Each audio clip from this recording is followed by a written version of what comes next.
Meus amigos, meus grandes amigos, boa tarde, bom dia, boa noite, dependendo da hora que você assiste.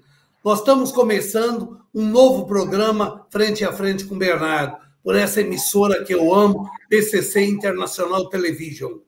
E vocês sabem, é só satisfação, só alegria apresentar esse programa, porque eu faço questão de repetir, o sucesso desse programa é vocês que nos compartilham, vocês que nos dão opinião, vocês que chamam a atenção da gente quando não gosta. É muito bom, é muito gostoso. Isso que é o gostoso da televisão.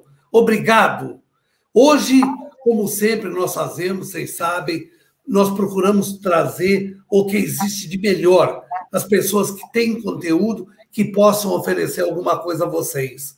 Hoje nós trazemos um sociólogo fantástico, uma pessoa que eu respeito demais, é professor, é um estudante, que não para de estudar.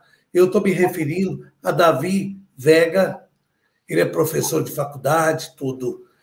Como eu sempre faço, eu nunca leio o currículo da pessoa. Eu gosto de abrir os microfones e a pessoa se apresentar. Eu acho que ele falando é muito mais conteúdo, é muito mais do que se eu ficar lendo. Davi, seja muito bem-vindo. Você não imagina a alegria que eu sinto de estar te entrevistando. Eu sei que você vai trazer muita coisa bacana, muita coisa da sociologia para quem nos assiste. É muito gostoso. Davi, eu abro o microfone para você se apresentar, você falar um pouco de você. Eu que agradeço, é uma honra estar no programa. Eu gosto muito da emissora BCC, acompanho diversos programas dela, e sempre é um prazer poder falar para o público da BCC, que é um público muito crítico, né? E nós, como sociólogos, gostamos bastante dessa análise crítica das coisas, de ir mais para um lado profundo, filosófico, né? Bom, vou me apresentar, você já me apresentou de certa forma, agradeço os elogios.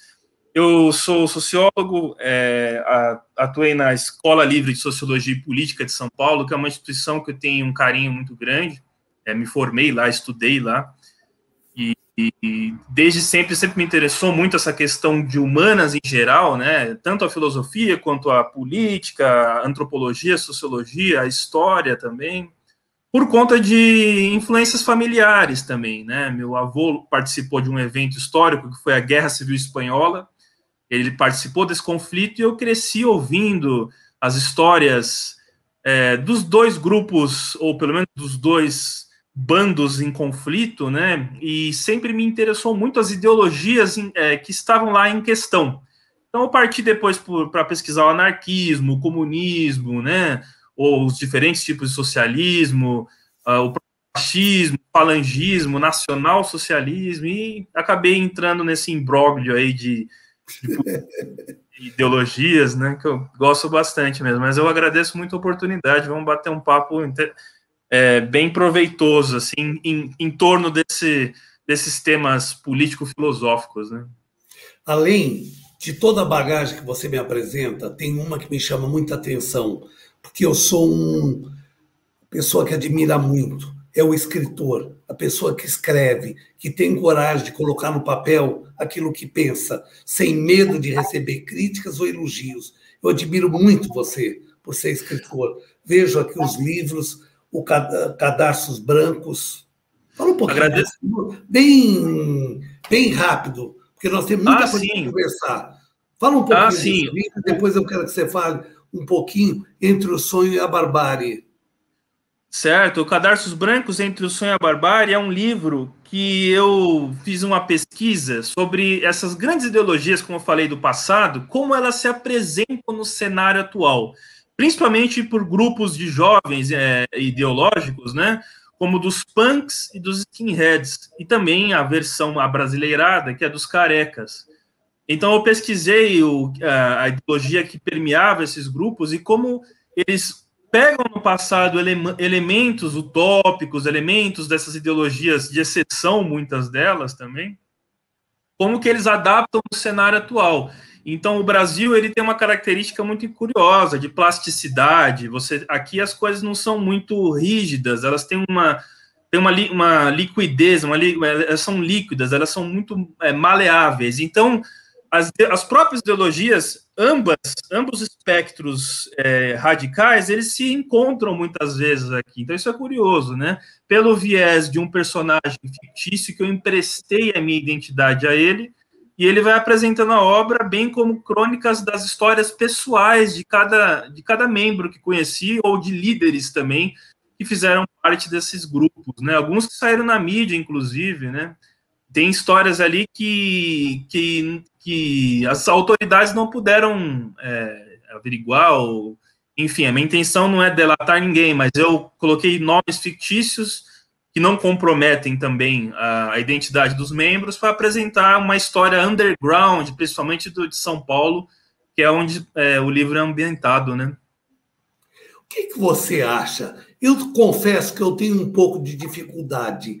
Como que os movimentos vêm no Brasil? Aliás, sobre o nazismo, que hoje é muito forte no Brasil, poucos se identificam, mas o movimento é grande. A Alemanha, hoje, eu acho que 90% da população é comunista, é fascista, não sei o quê, mas todos são nazistas, certo? A Alemanha está muito forte. Como que você acha que no Brasil, que é uma terra bastante distante da Alemanha, bastante distante dos conflitos, como que você acha, por que está surgindo novamente o nazismo, o fascismo? O que está acontecendo? A ultradireita? O que é? Um breve aparato histórico, né, dessas ideologias de exceção, né, como o próprio Carl Schmitt, que é aquele teórico do direito que se contrapunha ao Kelsen, né, estudou, eu acredito que a via autoritária do Brasil, ela tem uma característica que vem até com a nossa própria república, né, que foi um golpe militar, né, que foi um golpe positivista. O Marechal Deodoro tinha toda aquela questão da caserna, e após o Marechal Deodoro veio Floriano Peixoto, que foi uma espécie de caudilho, né, vamos dizer assim, né, não com esse sentido de caudilho de personificar Estado e partido fundido na figura dele, mas aquela figura de caudilho da América Latina mesmo, como você vai ter depois, como Vargas, com o Perón na Argentina, enfim. E o Brasil, nos anos 30, teve um movimento que ele tem uma peculiaridade que difere do fascismo da Itália, do fascismo da Espanha, de Portugal, de Salazar, e do nacionalsocialismo na Alemanha, que foi o integralismo. A Ação Integralista Brasileira, fundada por Plínio Salgado, que teve uma entrevista com Mussolini na Itália, ele conheceu Mussolini na Itália, ficou encantado com todo aquele movimento e veio para o Brasil. Ele já tinha participado da Semana de Arte Moderna de 22 no Brasil, com o verde amarelismo, né, já tinha ideias nacionalistas, era um autodidata, não tinha formação acadêmica nenhuma, mas era jornalista, né, e atuava como jornalista. Então, ele funda a Ação Integralista Brasileira em 1932, e essa Ação Integralista Brasileira ela tem elementos muito enraizados da teoria social da igreja, né? O lema deles é Deus, Pátria e Família, né? Ele pegou esse lema do Salazar também, e o próprio nome integralismo é um nome que ele pegou do Salazar também, porque o Antônio Sardinha, que se baseou na ação francesa, né, que criou o integralismo lusitano, vai dar origem ao integralismo brasileiro. Só que ele adaptou aos trópicos, porque nós temos uma peculiaridade de ter um povo miscigenado, você não tem como querer ter uma raça pura, né, se é que existe em algum lugar isso, ou você não tem como defender o arianismo, né, os arianos ou os caucasianos, num país majoritariamente mestiço, e com um grande número de afrodescendentes por conta do escravismo e tudo mais. Então, aqui, ele ganha uma característica de um nacionalismo que promovia, inclusive, a união das três raças, que seria a indígena, a branca, majoritariamente portuguesa, né, e a negra. E nesse imbróglio todo, você tem um movimento, inclusive, que é o embrião do movimento negro, que é o movimento, a Frente Negra Brasileira de Arlindo Veiga dos Santos, que apoiou o Plínio Salgado. Então, o curioso é que o Brasil, ele tem essas jabuticabas, vamos dizer assim, que são coisas que só tem no Brasil, né? E até o fascismo aqui, ele tem uma característica diferente. Diferente por conta da nossa Constituição, da nossa história, é totalmente diferente. Não que não tivesse o Partido Nazista no Brasil, só que o Partido Nazista no Brasil era Partido Nazista no Brasil e não do Brasil, porque ele era restrito para imigrantes alemães. Então tinha aquele adido cultural, que era o Henning von Kossel, que ele fundou, ele era o adido cultural alemão aqui no Brasil, né? E ele tinha contato, inclusive, com o Colégio Bandeirantes, que é um colégio da comunidade alemã, né? Do Colégio Porto Seguro também. Isso. E esses colégios, eles chegaram a hastear a suástica, eles cantavam o Deutschland über alles antes de entrar na aula e tudo mais. E no Sul, a gente chegou a ter a juventude hitlerista brasileira, inclusive no Sul, né? E antes do Brasil entrar na Segunda Guerra Mundial com os pracinhas do lado aliado, ele enviou... Tiveram brasileiros que foram lutar no exército alemão, né? Verdade. Curioso isso, né? Então, o Brasil... Só que depois da Segunda Guerra Mundial... Não, depois, até mesmo antes da Segunda Guerra Mundial, em 1937, com o Estado Novo, o Vargas proibiu que se falasse alemão, italiano e japonês em público, né? Por conta que o Brasil já estava se aproximando dos aliados e tudo mais. E com a guerra isso se acentuou. Tiveram campos de concentração para japoneses no Brasil. Isso é uma coisa muito curiosa de dizer, né? E depois da Segunda Guerra Mundial, basicamente todos esses movimentos entraram na clandestinidade. Só que você teve, nos anos 80, após a ditadura militar e no início dos anos 90, grupos de rua, principalmente ligados a ganguismos, né, a gangues em São Paulo, que tentaram reviver o nacionalsocialismo, mas não com aquela expressão que eles tinham nos anos 30. Então eram movimentos já marginalizados, que logo depois de alguns atentados, inclusive a Rádio Atual, que é a Rádio Nordestina, uma rádio de origem nordestina, para a comunidade nordestina daqui de São Paulo, na época da Luísa Erundina foi sancionada uma lei do Walter Feldman proibindo símbolos nazistas no Brasil. Só que aquilo que você me perguntou, né, Bernardo, por que esses grupos estão aparecendo? Eu diria que não é que eles deixaram de existir, eles simplesmente estão tendo oportunidades de se manifestar agora, mas eles sempre estiveram aí, né? Mas eu acho, principalmente, o movimento Hitler, o movimento nazista, eu acho que hoje está criando corpo no Brasil. O fascismo, mais na ideologia italiana, esse já vem enraizado na nossa política, na nossa mentalidade. Como você falou, foi Vargas e isso, depois o golpe militar, que demorou muitos anos, e agora nós estamos com um falso ultradireitismo do Bolsonaro, porque o Bolsonaro não é direitista nem fascista, ele é um cultivador da ideologia dele, ele ser tido como um deus.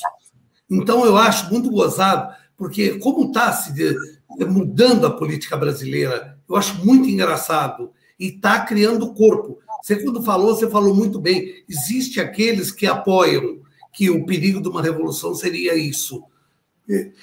Eu não vejo força para eles fazerem nada sem os militares. O caracterismo, uma das características do que a gente pode dizer do fascismo atual seria aquele neoliberalismo exacerbado, uma negação do Estado, que é bem diferente daquele fascismo dos anos 30, que era do Estado corporativista, das instituições. A nossa CLT, ela foi criada baseada na Carta de Lavoro do Mussolini, né? Dos trabalhistas e tudo mais. Só que o fenômeno Bolsonaro, eu diria que ele tem uma característica autoritária, mais pela questão de usar adornos, símbolos e uma série de coisas. Mas ele tem uma diferença daquele fascismo dos anos 30, porque ele é aliado a essa questão neoliberal, de um capitalismo selvagem, exagerado, que você não tem mais, que você nega o Estado e tenta destruir o Estado e políticas sociais, e ele se baseia em grandes corporações financeiras, né? É um pouco diferente do que aconteceu nos anos 30, mas não deixa de ser um autoritarismo, né? É verdade. Eu acho que hoje a intenção é fazer um autoritarismo severo, sabe? Aquela ditadura sem ideologia, mas personal, tá? Sim, e você tem militarização do Estado, né? Hoje você tem uma militarização do Estado que a gente não via desde 85, com a abertura, né? Desde a Carta de 88, a gente não via tantos militares ocupando funções administrativas do governo, enfim. Então, por mais que se um dia, né? Claro que se um dia não, isso vai acontecer, se Bolsonaro sair, seja pela via que for, por uma ruptura ou por um processo eleitoral convencional, o bolsonarismo não vai desaparecer tão cedo, ele vai continuar existindo. Eu também acho. Eu tenho um monte de perguntas para fazer, coisas que eu queria saber, as principais mudanças que você vê hoje no nosso sistema, mas antes eu vou fazer um pequeno break. Nós já voltamos já.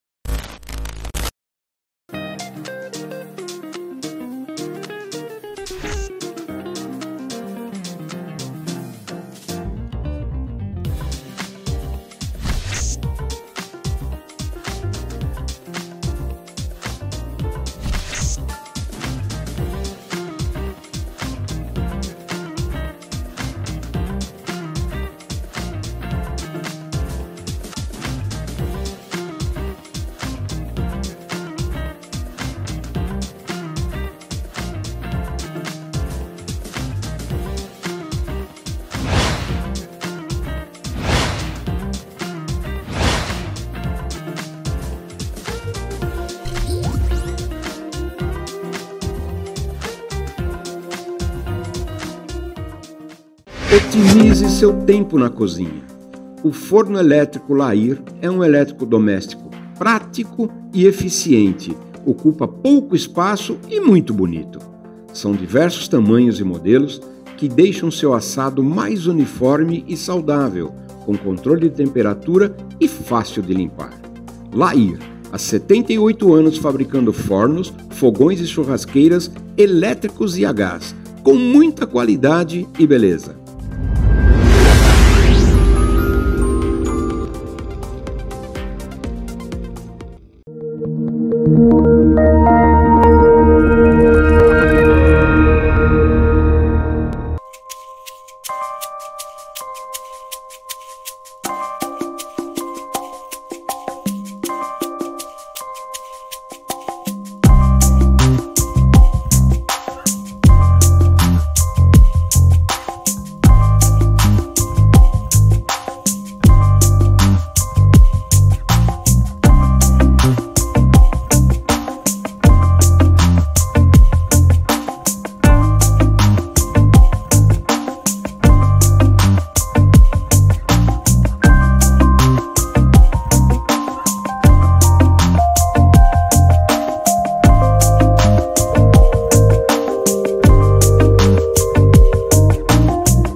Voltamos, falamos que seria rápido, já voltamos. E fala uma coisa, você vê mudanças, você começou a explicar, mas o tempo não permitiu. As mudanças que houve do fascismo, das coisas para a política de hoje. Você vê mais alguma diferença além daquelas que nós já falamos ou não? Hoje você não pode, por exemplo, destruir instituições, né? Por mais que se tente com brechas na Constituição para você conseguir destruir políticas públicas ou as próprias instituições, como o STF ou outras instituições do Estado. Então, o que acontece? Você vai... o fascismo hoje ele é uma forma de você interpretar a lei, né, a seu favor, como muitas leis dão margem a diversas interpretações, e algumas delas têm falhas, como, por exemplo, O artigo 142, se eu não me engano, que justifica uma intervenção militar, vamos dizer assim, como já aconteceu no Rio de Janeiro, para algumas situações mais específicas, é usado como uma bandeira para que se destrua a própria democracia e se instaure um estado de exceção, né? O Carl Schmitt, ele acreditava que não era a Constituição, ele não era um constitucionalista como Hans Kelsen, né, que foi o teórico do Estado de Direito. O Carl Schmitt, que é o teórico do Estado de Exceção, ele acreditava que o movimento político ele era mais importante do que a própria Constituição. E isso deu base para o nazismo. Uma coisa curiosa do nazismo é que eles não fizeram uma nova Constituição, né? Tinham as Nuremberg, as leis racialistas e tudo mais. Mas, por exemplo, aqui no Brasil, a gente teve a Constituição Polaca, que eles chamavam, que era a Constituição do Estado Novo, inclusive feita pelo Roberto Campos, que foi o mesmo que elaborou o AI-1, se eu não me engano, na época da ditadura militar. E essa Constituição de 37, ela chamava Polaca porque ela era baseada numa polonesa que ela tinha características fascistoides, né? Que fechou o Congresso e deu poder total ao presidente. O que acontece? O Carl Schmitt acreditava que o movimento político era mais importante que a Constituição. E os nazistas não necessariamente anularam a Constituição de Weimar, que era dos anos 20, que era uma Constituição democrática, de direitos sociais e uma série de coisas. Então, o que acontece hoje é uma coisa muito parecida. Você tratar questões que são questões de Estado ou questões de instituições, você politizar essas instituições e politizar o Estado. Não é à toa que alguns defensores, ou até o próprio presidente, em algumas ocasiões, fala meu exército, minhas forças. As forças que são permanentes de Estado, elas podem ser politizadas, e isso é uma característica de uma prática autoritária nos dias de hoje que você não via tão claramente no passado, né? Lembra que o Hitler ele foi eleito, né? O Hindenburg, que era o presidente Hindenburg, deixou ele na chancelaria, né? Ele foi chanceler. Depois o Hindenburg morreu e ele assumiu como chefe da Alemanha e depois anulou a própria democracia. Então ele chegou por vias democráticas, mas não tão claras, né? Não como hoje, por exemplo, tinha manipulação, tinham brigas de rua, tinha a SA lá. Ele tentou dar um golpe, o Push da cervejaria, né, foi preso. Então, ele tentou se utilizar de maneiras autoritárias, mas depois ele percebeu que dentro da democracia ele podia ter ações que favoreciam a ascensão dele como chefe da Alemanha, foi o que aconteceu. Então, o fascismo hoje, como a gente não pode negar o Estado de Direito, ele se utiliza de brechas da Constituição e politiza instituições para que um líder, um partido ou um grupo de pessoas se mantenha no poder, com poder total, né? Eu tenho muita curiosidade, porque eu confesso, isso eu sempre soube responder. Hoje eu já não sei mais. O que é direita e esquerda? Porque eles falam a mesma língua, um xingando o outro. Hoje em dia, com essa polarização, tá assim mesmo, né? Mas a direita e esquerda, assim, o histórico dela bem breve, ela surgiu na Revolução Francesa, né? Quando você teve a Revolução Francesa, você tinha dois grupos majoritários, os girondinos, que seriam aqueles mais conservadores ou que queriam mudanças graduais e lentas, não eram revolucionários, e os jacobinos, que eram o grupo dos sans-culottes, né, que eles usavam uma calça que não tinha culotte, que usava o gorro vermelho, né, aquele gorro vermelho que virou a efígie da República e tudo mais. Esses jacobinos, eles se sentavam na Assembleia da França do lado esquerdo. E os girondinos se sentavam do lado direito. Os que estavam do lado esquerdo, que eram os jacobinos, eles queriam a mudança total. E os que estavam do lado direito queriam conservar algumas coisas da velha ordem monárquica e tudo mais. Com o tempo, os partidos, principalmente no século XIX, com a Revolução Industrial, com o surgimento do socialismo científico, ou até do utópico do Saint-Simon, né, que depois o Marx escreveu, Engels, ou os anarquistas como Bakunin, todos esses socialistas que queriam mudanças na sociedade, radicais, eles foram considerados esquerda porque eles eram associados aos jacobinos da Revolução Francesa. E os conservadores se consideravam à direita. Mas a gente tem que tomar um pouco de cuidado, Bernardo, porque é o seguinte, muitas vezes eu já vi historiadores ou até sociólogos tentando usar os termos direita e esquerda para épocas mais longínquas que não cabe. Por exemplo, você teve na Roma Antiga a Revolução Espartaquista, do Espartacus. A gente tem semelhanças com revolução, que era uma revolução de escravos, né? Então, semelhanças com a esquerda. Mas você não pode dizer que aquilo era uma esquerda, porque não existia ainda os termos direita e esquerda naquela época. Os termos direita e esquerda eles vão permear muito o século XX, principalmente nas grandes revoluções, né? Você teve a Revolução Russa de 1917, o socialismo chegou ao poder, e o comunismo não, né? Mas o comunismo ele é uma etapa superior do socialismo, onde já tem uma equidistância total, ela é uma etapa utópica, né? O socialismo é o caminho para se alcançar o comunismo, e o socialismo defende a coletivização dos meios de produção e da propriedade. Eles querem acabar com a propriedade privada, o Estado tomaria conta de tudo. Isso vai permear muito o século XX. Na Guerra Civil Espanhola, você teve o anarquismo na Catalunha, em Aragão, na Espanha, você teve o franquismo, que era mais à direita, só que aquela direita não era uma direita liberal, voltando a dizer. Não era aquela direita do John Locke, do David Hume, do Francis Bacon, próprio Edmund Burke. Era uma direita corporativista, que tinha elementos fascistas, que essa direita ela vai ter uma reformulação depois dos anos 60, principalmente nos anos 70, com a Margaret Thatcher, ela era neoliberal, com a experiência neoliberal no Chile, do Pinochet, e com Ronald Reagan nos Estados Unidos. Então, essa direita que a gente entende hoje, ela é uma direita muito mais próxima do neoliberalismo. E após a queda do Muro de Berlim, em 1989, com o fim da União Soviética, os conceitos de direita e esquerda, eles meio que se mesclaram.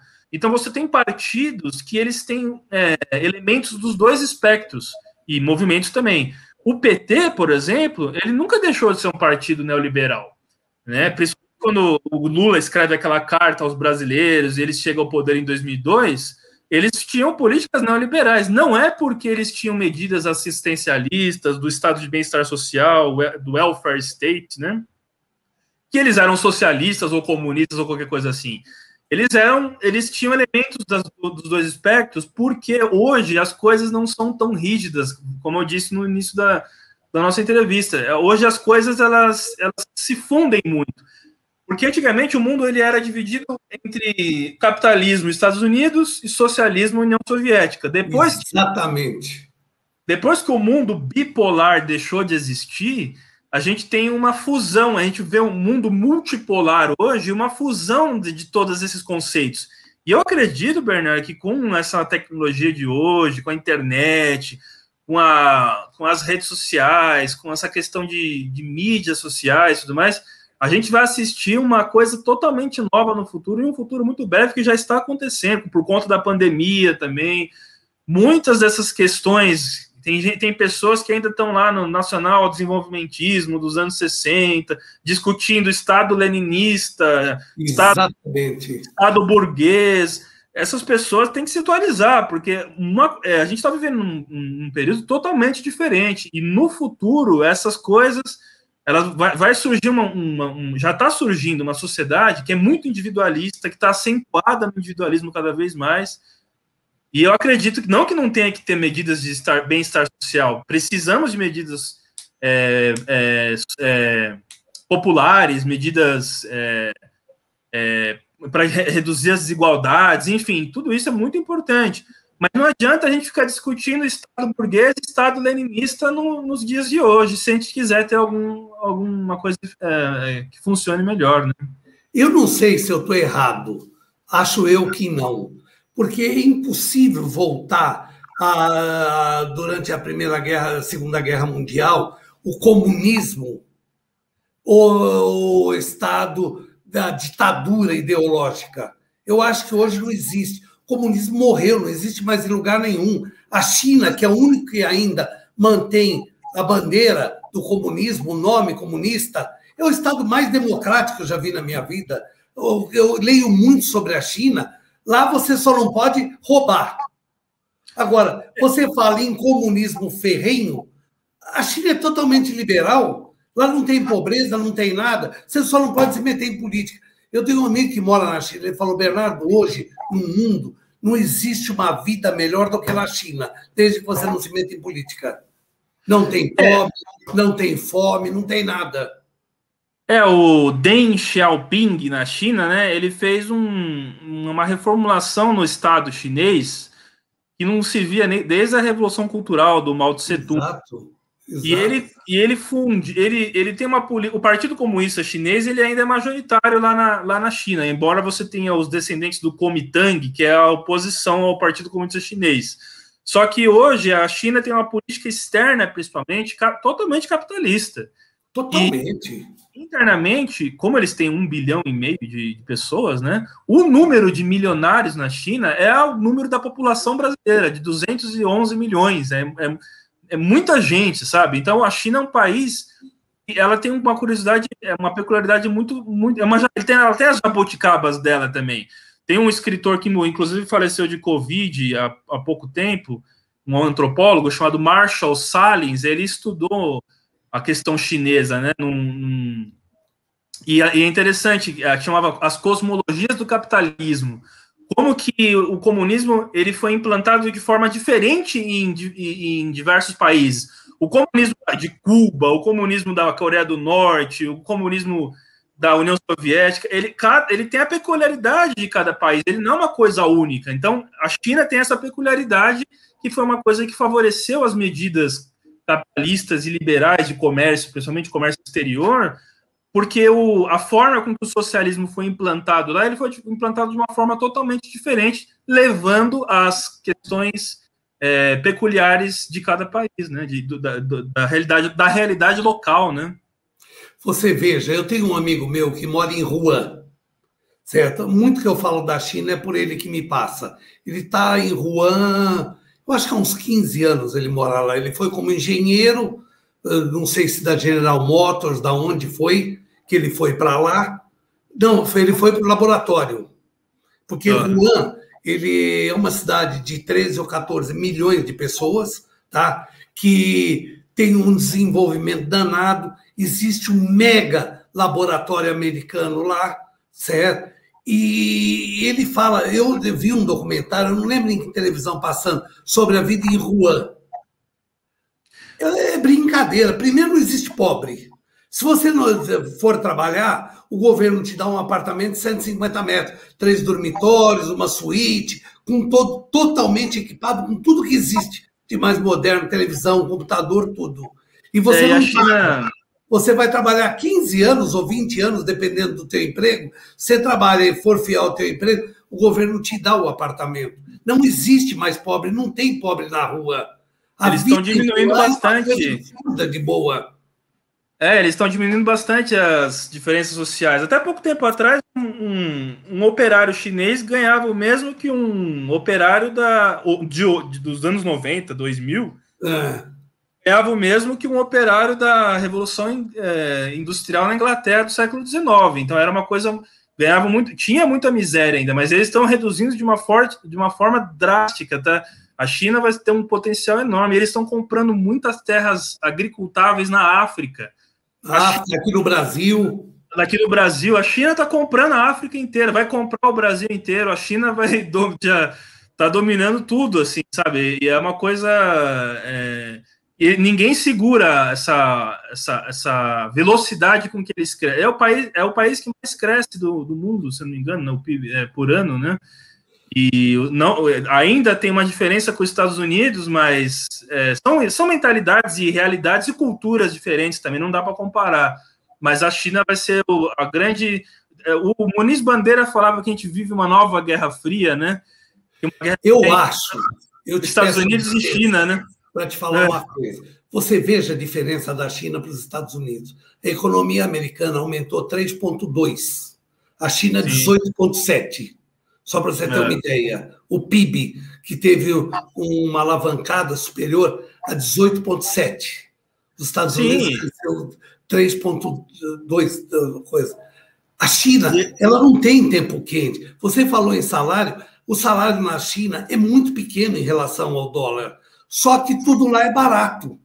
A qualidade de vida. Eles ganham, aquilo dá para comprar muita coisa. Por exemplo, nós chegamos num ponto na China que eles adotaram uma série de coisas por fome. Por exemplo, comer rato, comer barata, comer esses bichos, eles fizeram por fome, porque não tinham o que comer na China. Tudo que andava, eles comiam. Hoje, se você comer rato, se você comer morcego, você é preso. Você vai cumprir pena. Tanto quem vendeu quanto quem comprou. Há um hábito chinês disso, mas hoje o governo proíbe. E a coletivização na China foi terrível nos anos maoístas, né? Maoísta foi terrível. Pessoas, foi terrível mesmo. Mas eles conseguiram alcançar um patamar que seria um patamar interessante, que eu assim, particularmente acredito. Você não precisa se polarizar de um lado nem de outro, mas você pegar o que tem de melhor em cada ideologia e em cima disso montar uma coisa nova. E o Brasil precisa fazer isso igual a China fez, com as nossas características, com as nossas peculiaridades. Exatamente, como eu concordo com você. Sem importar modelos de fora, as ideias fora do lugar, como sempre falaram, e a gente tentar seguir um caminho autoral, um caminho nosso, que a gente tem muita coisa para contribuir para o mundo. A gente tem o povo brasileiro, não é porque eu sou brasileiro, mas o povo brasileiro é um povo que tem muito a contribuir para o planeta inteiro, é uma nova Roma, praticamente. E a gente nega, a gente tem uma elite, muitas vezes, que nega o povo, nega a sua origem, tem vergonha Isso é terrível, né? Enquanto a gente não se reconhecer, a gente não vai conseguir traçar um caminho que seria o caminho mais ideal para o nosso progresso, né? Eu achei que Deus foi injusto comigo, tá? Porque eu acho que eu não merecia, nem tinha tanto valor para Deus me presentear. Eu conheço o mundo todo, eu já viajei pelo mundo todo. O único lugar que eu digo que eu não conheço é a China, que é o lugar que eu mais queria conhecer. Conheço o Japão, conheço o Vietnã, conheço um monte de lugares. Por isso que eu acho que Deus foi injusto, porque eu não merecia tanto. Agora, lhe digo uma coisa, você falou numa coisa que é verdade. O brasileiro tem vergonha de mostrar que é brasileiro. Eu já morei nos Estados Unidos e morei na Europa. O orgulho que eu sinto de ser brasileiro, quando eu morava nos Estados Unidos, que eles são muito racistas, não a branco nem a preto, mas a pessoas de fora. Eles não gostam. O americano gêmeo, ele não gosta de estrangeiro. Ele gosta de viver só o povo americano. Então, você sabe que existe um certo preconceito americano contra pessoas que mudam para lá, não nos grandes centros, mas mais no interior dos Estados Unidos. E olha, o tempo que eu morei lá, eu batia tanto no peito, com orgulho de dizer eu sou brasileiro. Isso ninguém tira. Eu não sei por que as pessoas vão para os Estados Unidos, ficam falando como se fosse estrangeiro para esconder que é brasileiro. Mas você conhece o brasileiro a 3 quilômetros pela quantidade de sacolas que ele carrega. Você não vê o estrangeiro carregando sacola. E o brasileiro é 7, 8, 10 sacolas ao mesmo tempo. E essa elite brasileira que se apoderou dos símbolos nacionais, da bandeira, do Décio Vilares, lá, positivista, das nossas cores, são cores que vêm desde a época do Império, né? As cores dos Habsburgos e de Orleans e Bragança. Enfim, tudo isso são elementos que a gente tem que voltar a trazer para o nosso lado, para o lado da luta mais progressista, do lado da luta democrática. E esses que saem com bandeiras aí, muitas vezes, não são nacionalistas de verdade, porque eles são mais entreguistas, como muitos governos sempre foram entreguistas brasileiros, do que realmente pessoas que valorizam o próprio povo e as instituições nacionais e não querem vender o país inteiro a troco de banana, né? Exatamente.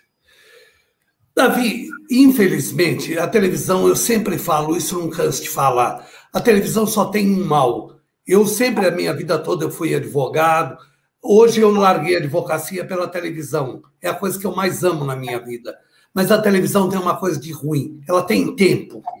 Certo. Nós estamos falando do tempo venceu. Eu já estou recebendo aqui que tem que encerrar. Então eu gostaria que, em rápidas pinceladas, você falasse um pouco sobre teus pensamentos, fizesse uma síntese, em poucas palavras você colocasse. Ah, certo. Ó, eu vou puxar um pouco para o lado da educação agora, né? Não por conta, só por eu ser uma pessoa, um profissional da educação, mas assim, eu acredito que nada se faz sem um alicerce forte de uma educação de base, de uma educação que seja política de Estado, que seja medida de Estado e não só de governo. Nos anos 70, a Coreia do Sul tinha um analfabetismo maior que o do Brasil. E eles investiram em educação como política de Estado. Independente do governo que ascendesse, não se podia mexer naquelas políticas, porque eram políticas a longo prazo. O Brasil não fez essa lição de casa. E a gente está vendo o que está vendo hoje justamente por falta de educação. E essa falta de educação não é ligada só à pobreza, à miséria, não. A falta de educação, inclusive, daqueles que têm recursos e que frequentaram, que têm dinheiro, que têm, enfim, que têm acesso ao bolo, né, vamos dizer assim. Então, o que eu gostaria de deixar bem claro é que o Brasil precisa fazer esse investimento em educação, trazendo o que há de melhor do nosso povo, né? Porque a gente é um povo miscigenado que recebeu pessoas do mundo inteiro. Durante as guerras mundiais, recebemos, inclusive meu avô, meu pai veio para cá, enfim, pessoas refugiados de todo o rincão do mundo, que contribuem com a sua cultura, contribuem com o seu idioma, com a sua visão de mundo, com a sua cosmovisão, e tudo isso se funde no Brasil. Nos Estados Unidos, você fala do melting pot, que é o caldeirão de mistura. Só que aqui a gente fala do salad bowl, que é aqui as culturas não só convivem juntas, elas se mesclam, elas se fundem. E essa fusão gera um gentílico totalmente novo, um povo totalmente novo, que é esse povo que, a meu ver, assim, um pouco idealista, sonhador da minha parte, que eu acho que tem muito a contribuir. O Brasil vai ser um grande no mundo tecnicista e pragmático, o Brasil vai ser um exportador de utopias. Só que, infelizmente, a gente tem muitos entraves que não permitem isso, né? Então, está na hora da gente abrir os olhos e, principalmente, ter vontade política e vontade por parte de uma elite que é o que dita as regras, basicamente, no país, de mudar isso, né? Eu vou pegar carona no que você falou, porque eu acho que você falou uma coisa extremamente importante. O Brasil só vai crescer, só vai se tornar uma potência quando nós investirmos mais em educação, em alfabetização, em conhecimento, em cultura. Porque tudo que nós pensamos em fazer no Brasil, aqui a política é contrária. Acaba-se com as escolas, né? O professor cada dia mais humilhado, porque o salário dele chega às raias do ridículo, não um salário pequeno, mas às raias do ridículo. Enquanto eu acho que eu permanecer essa política, você vê o que está acontecendo hoje? Os professores são xingados, eles têm que fazer isso, fazer aquilo, para não ganhar nada. O salário deles chega a ser humilhante, um professor. E é pensamento crítico, é induzir o pensamento crítico, que as pessoas elas tenham um pensamento, que elas destrinchem os conceitos, que elas consigam enxergar as forças conflitantes, que elas consigam ter noção da sua condição de explorado, ter noção da sua condição de alienado, enfim, você trazer uma consciência de classe. Eu não estou aqui sendo marxista ou querendo defender comunismo, mas é uma consciência de classe, não, vamos dizer assim, uma consciência de nação. Você trazer uma consciência de nação por aqueles que são desterrados na sua própria terra. O brasileiro, ele é o estrangeiro na sua própria terra. Quem manda aqui são pessoas que muitas vezes não são nem daqui. E o brasileiro tem vergonha daquilo que ele é. E o professor, voltando a falar, como você me disse que esteve no Japão, o imperador, a única profissão que o imperador não precisa se abaixar é o professor. E numa terra que não se valoriza professores, não pode haver imperadores. E eu acho que a política de você adquirir personalidade, tudo que você falou que é tudo de bom, não vai mudar enquanto o povo não tiver um pouco de cultura, um pouco de aprendizado. Você vê, nós estamos voltando ao analfabeto. Tinha melhorado muito, tinha diminuído muito o número de analfabetos, hoje está aumentando assustadoramente, porque o ensino mudou, a classe, infelizmente, a classe pobre, nós vamos falar em São Paulo, não vamos falar dos rincões de longe, de Amazonas, tal. São Paulo, grande parte da população não tem acesso até hoje à internet. Eles não podem pagar uma internet. Como que você vai fazer homeschooling? Como que você vai fazer aulas online? Eu acho que isso é piada. Não tem conexão, não tem nem aparelho para usar. Como que...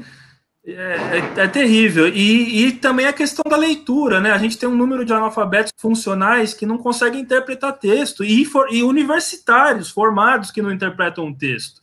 Davi, a coisa está tão ruim que, por exemplo, você vê o povo japonês, o menino, ele guarda o melhor uniforme da escola para usar no domingo, porque eles carregam o símbolo da escola como a coisa mais importante. Lá o menino fica 12 horas na escola. Ele vai cedo, toma café da manhã, almoça, toma banho, ele pratica tudo que uma escola pode oferecer. Eles têm orgulho da coisa. Você vê, que escola é essa? Que os meninos vão na escola, grande parte deles, eles vão para se alimentar, eles não vão para assistir aula. E a escola, vou puxar a sardinha para os franceses agora. A Revolução Francesa via a escola como uma instituição para se passar a cidadania, se ensinar as crianças. O modelo inglês da Revolução Industrial era apenas formar técnicos, formar trabalhadores. Depois, com o tempo, essa questão cidadã foi sendo introduzida. Nós ainda temos a visão de que a escola ou a faculdade ela é para você ter uma profissão e ganhar dinheiro e trabalhar. Só que, na verdade, também é isso, não estou falando que não. Mas você também tem que aprender seus direitos, conhecer a Constituição. Ninguém conhece nem o artigo 5º da Constituição, conhecer os estados, conhecer sua cultura. Um cidadão, ele é formado por essas coisas. Ele não é formado só pela sua capacidade de fazer contas ou qualquer coisa assim. Então, não só formar trabalhadores, mas formar cidadãos, né? Ter um mínimo de respaldo da cultura. O brasileiro precisa aprender a ler, precisa aprender a escrever, para depois ele poder opinar sobre política. Ele, infelizmente, não conhece nada. A grande Constituição é aquela que diz que ele tem direito de tomar café, almoçar e jantar. Isso é tudo para ele, está errado. O mundo é muito maior, existem coisas muito melhores do que um prato de comida. Davi, estou triste, mas estou triste que o tempo acabou. Eu já estou recebendo aqui uma saraivada de o tempo acabou, o tempo acabou. Tá certo. Davi, quero te agradecer demais. Eu que agradeço. Muito. Eu quero te convidar oficialmente para voltar, porque hoje você só me ofereceu um aperitivo daquilo que eu quero que você passe para o nosso público. Foi mínimo. De tanta coisa que você tem que falar e ensinar. Tá? Eu que agradeço de montão. Eu lhe agradeço demais a entrevista. Mas... Eu agradeço de montão. Agradeço. Obrigado pela oportunidade. Gente, muito obrigado. Obrigado por essa audiência maravilhosa. O programa está acabando, mas eu não canso. Eu acho que eu sou o maior apaixonado que existe por vocês que nos assistem. Eu acho que isso está nos conduzindo a obter as vitórias que nós estamos obtendo. Eu devo estar gordo que nem um pavão de tanta emoção de o Google Internacional, o Facebook nos informar que nós estamos sendo vistos em mais de 30 países ao redor do mundo. Muito, mas muito obrigado. Quinta-feira tem mais e eu conto com vocês. Muito obrigado. Fui. Tchau.